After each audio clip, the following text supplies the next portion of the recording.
আমরা আলোচনা করছিলাম তাপীয় প্রসারণ নিয়ে। তো এই চ্যাপ্টারের এই অংশটিতে আমরা আলোচনা করব তাপের পরিবহন প্রক্রিয়া অর্থাৎ থার্মাল কন্ডাকশন এই বিষয়টা নিয়ে। তো এই প্রক্রিয়াটিতে ঢোকার পূর্বে একটি বিষয় আমাদের জানা প্রয়োজন, সেটি হচ্ছে যে তাপ সঞ্চালনের ক্ষেত্রে আমরা দেখেছি যে দুটো ভিন্ন উষ্ণতার বস্তুকে যদি পরস্পরের সংস্পর্শে বা কাছাকাছি আনা হয় তাহলে সেক্ষেত্রে উষ্ণ বস্তু থেকে শীতল বস্তুতে তাপ সঞ্চালিত হয়। এইটি হচ্ছে কি তাপ সঞ্চালন। এখন এই তাপ সঞ্চালন বস্তুতে তিনটে প্রক্রিয়ায় হতে পারে। এক হচ্ছে কি পরিবহন, দ্বিতীয় হচ্ছে পরিচলন এবং 3 নম্বর হচ্ছে বিকিরণ।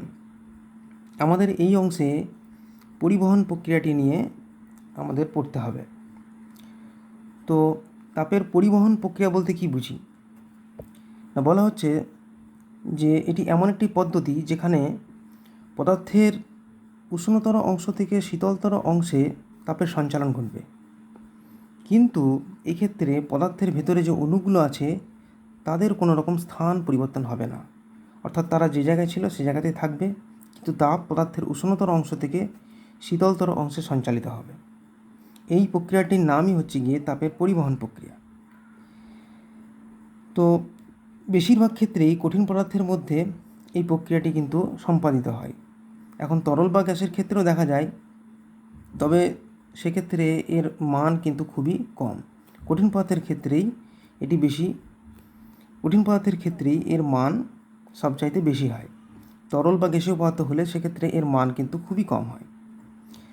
যেমন একটা লোহার দণ্ড যদি নিই, এবি একটা লোহার দণ্ড, তো এর এ প্রান্তকে যদি আমি তাপ প্রয়োগে উত্তপ্ত করি তাহলে একটু পর দেখা যায় যে বি প্রান্তটিও একটু পর উত্তপ্ত মনে হচ্ছে, গরম মনে হচ্ছে। এটি কিন্তু একটি তাপের পরিবহন প্রক্রিয়ার উদাহরণ। আবার হাত মুঠো করে যদি বরফ রাখি তাহলে সেক্ষেত্রে দেখতে পাবো যে বরফ একটু পর গলে যায়, অর্থাৎ এক্ষেত্রে হাত থেকে বরফে তাপ সঞ্চালিত হয়। কোন প্রক্রিয়ায়? পরিবহন প্রক্রিয়ায়। তো প্রথমে যে উদাহরণটা দিলাম লোহার দণ্ডটার ক্ষেত্রে, এক্ষেত্রে তাপ এ প্রান্ত থেকে বি প্রান্তে যে প্রক্রিয়ায় সঞ্চালিত হচ্ছে সেই প্রক্রিয়াটির নাম হচ্ছে গিয়ে পরিবহন প্রক্রিয়া। তো এই প্রক্রিয়ায় এ প্রান্ত থেকে বি প্রান্তের দিকে তাপ সঞ্চালিত তো হয়, কিন্তু এর ভেতরে যে অণুগুলো তার কোনো রকম স্থান পরিবর্তন হয় না। তাহলে প্রশ্ন হচ্ছে যে তাপ এ প্রান্ত থেকে বি প্রান্তে সঞ্চালিত হলো কিভাবে? এইটি বোঝার জন্য আমাদের আবার আগে যেটা জেনে এসেছি যে পদার্থের অভ্যন্তরীণ গঠন, ঠিক সেই বিষয়টি আবার আমাদের একবার দেখতে হবে। তা সেখানে দেখেছিলাম কি যে একটা পদার্থ, যদি কঠিন পদার্থ বলি এটাকে, তাহলে তার ভেতরে যে অণুগুলো অবস্থান করছে পাশাপাশি, সেই অণুগুলোর মধ্যে এক ধরনের অভ্যন্তরীণ আকর্ষণ বল কাজ করছে, ইন্টারমলিকুলার ফোর্স অফ অ্যাট্রাকশন, এবং এর পাশাপাশি অণুগুলো নিজের পজিশন বরাবর কিন্তু ভাইব্রেট করছে, অর্থাৎ কাঁপছে। এই ছিল গঠন চিত্রটা পদার্থের ভেতরে। তো এইবার যদি এর এ প্রান্তটাকে উত্তপ্ত করা হয় তাহলে কাছাকাছি এই অণুটা প্রথমে তাপশক্তি পায়। যেই তাপশক্তি এই অণুটি পায় ঠিক তার পরেই এর কম্পনের মাত্রা বৃদ্ধি পায় এবং সে আরও বেশি গতিশক্তি নিয়ে কাঁপতে থাকে। শুধু কাঁপে না, একটু পরই এর এই কম্পন জনিত গতিশক্তিটা ঠিক তার পরবর্তী অণুতে সঞ্চারিত হয় এবং তখন আগের তুলনায় বেশি জোরে কাঁপতে থাকে। এই একই ঘটনার পুনরাবৃত্তি ঠিক তার পরের অণুটার ক্ষেত্রে ঘটে, ঠিক তার পরের অণুটার ক্ষেত্রেও ঘটে। অর্থাৎ এক্ষেত্রে প্রথম অণুটার কম্পনজনিত যে বেশি গতিশক্তিটা সেটা আস্তে আস্তে তার পরবর্তী অণুগুলোতে পর্যায়ক্রমে সঞ্চারিত হতে থাকে। কাজেই এখন ঘটনাটা কি ঘটল? তাপশক্তি দেওয়ার ফলে প্রথমে অণুটা বেশি জোরে কাঁপতে শুরু করলো, তারপর তার পরের অণুটা বেশি জোরে কাঁপতে শুরু করলো, তার পরেরটা। সুতরাং এখানে আমরা দেখতে পাচ্ছি যে তাপশক্তি পর্যায়ক্রমে প্রথম থেকে আস্তে আস্তে পরের দিকের অণুগুলোতে সঞ্চালিত হতে থাকে গতিশক্তি রূপে। ঠিক এইভাবে তাপ প্রথম অণু থেকে তার পরবর্তী অণুগুলোতে সঞ্চালিত হতে থাকে এবং এ প্রান্ত থেকে ধীরে ধীরে বি প্রান্ত উত্তপ্ত হতে থাকে। কাজে এখানে আমরা দেখতে পেলাম কি, যে তাপ এখানে দেওয়ার পর পদার্থের অণুগুলো নিজের পজিশন বরাবর আরও বেশি জোরে কাঁপতে শুরু করেছে এবং তার ফলে তার পরবর্তী অণুগুলো সেই কম্পনজনিত গতিশক্তি নিয়েও আরও বেশি জোরে কাঁপতে শুরু করেছে এবং এই প্রক্রিয়ায় তাপ এ প্রান্ত থেকে বি প্রান্তের দিকে সঞ্চালিত হয়, কিন্তু পদার্থের অণুগুলোর কোনো রকম স্থান পরিবর্তন ঘটে না, শুধু নিজের পজিশন বরাবর আরও বেশি জোরে কাঁপতে থাকে, আরও বেশি গতিশক্তি নিয়ে ভাইব্রেট করতে থাকে। সুতরাং এইটি হচ্ছে গিয়ে তাপের পরিবহন প্রক্রিয়ার ব্যাখ্যা। অর্থাৎ এক্ষেত্রে উষ্ণতর অংশ থেকে শীতলতর অংশে তাপ সঞ্চালিত হয়, কিন্তু অণুগুলোর কোনো রকম স্থান পরিবর্তন হয় না। এরপর যে অংশটি নিয়ে আলোচনা করব সেটি হচ্ছে কি তাপ পরিবাহিতা। তাপ পরিবাহিতা কী জিনিস না, পদার্থের, বিশেষত কঠিন পদার্থের ক্ষেত্রেই তাপ পরিবহনের যে ক্ষমতা সেটিরই নাম হচ্ছে গিয়ে তাপ পরিবাহিতা। এখন লক্ষ্য করলে দেখা যায় যে বিভিন্ন পদার্থের তাপ পরিবহনের ক্ষমতা কিন্তু আবার বিভিন্ন। এটি একটি বিশেষ পরীক্ষা যেটির নাম ইঞ্জেন হজের পরীক্ষা। সেই পরীক্ষার দ্বারা কিন্তু প্রমাণ করা যায় এবং এটি একটি প্রচলিত পরীক্ষা। এই পরীক্ষাতে কি করা হয় না, এখানে বিভিন্ন পদার্থের সমান মাপের সমবেধযুক্ত এবং প্রস্থচ্ছেদের দণ্ড নেওয়া হয় এবং এইগুলিকে একটি পাত্রের মধ্যে প্রবেশ করানো থাকে। সেই পাত্রের মধ্যে ফুটন্ত জলও থাকে।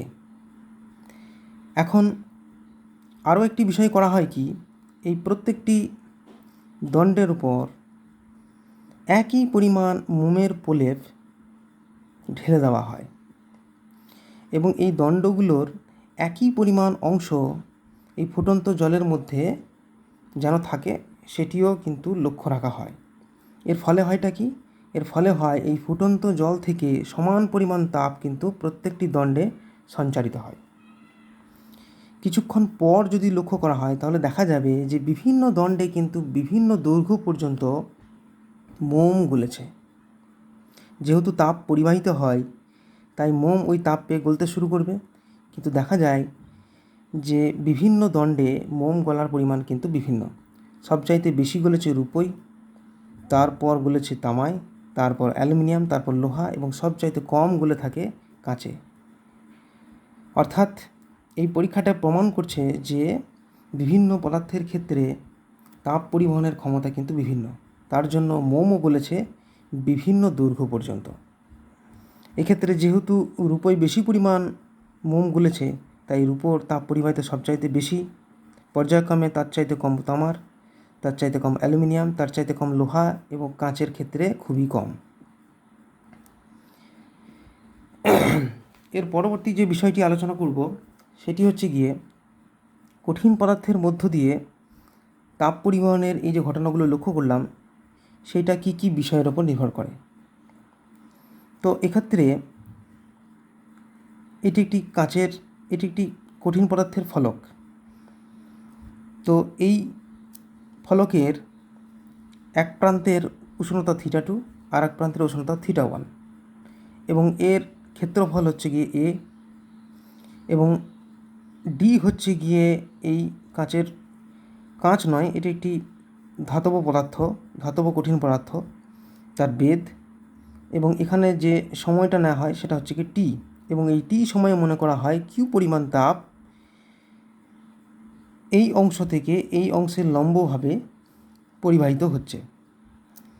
যেহেতু q পরিমাণ তাপ এই অংশ থেকে এই অংশে পরিবাহিত হচ্ছে তার মানে θ2 গ্রেটার দেন θ1 হয়ে আছে, অর্থাৎ এইটি হচ্ছে গিয়ে উষ্ণতর অংশ, এটি হচ্ছে গিয়ে শীতলতর অংশ।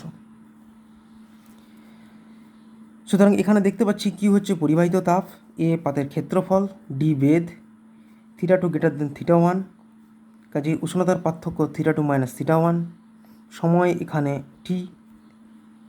এইবার একটা বিষয় লক্ষ্য করা যায় যে এই যে পরিবাহিত তাপের পরিমাণ এটি এই সমস্ত জিনিসগুলোর ওপর কিভাবে নির্ভরশীল।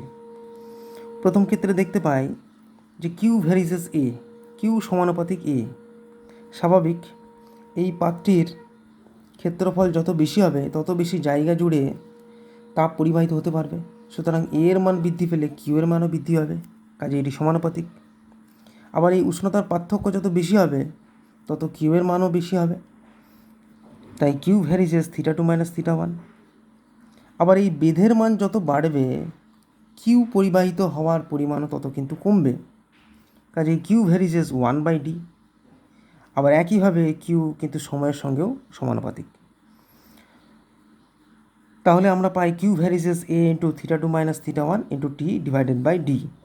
এটিকে সমান করলে দাঁড়ায় Q is equal to K into A into θ2 - θ1 into T divided by D, যেখানে কে হচ্ছে গিয়ে একটি ধ্রুবক এবং এই কে ধ্রুবকটিকে বলা হয় পদার্থের উপাদানের তাপ পরিবাহিতাঙ্ক। এই তাপ পরিবাহিতাঙ্ক নিয়ে পরবর্তী বিষয়গুলি আমি পরবর্তী ভিডিওতে আলোচনা করছি।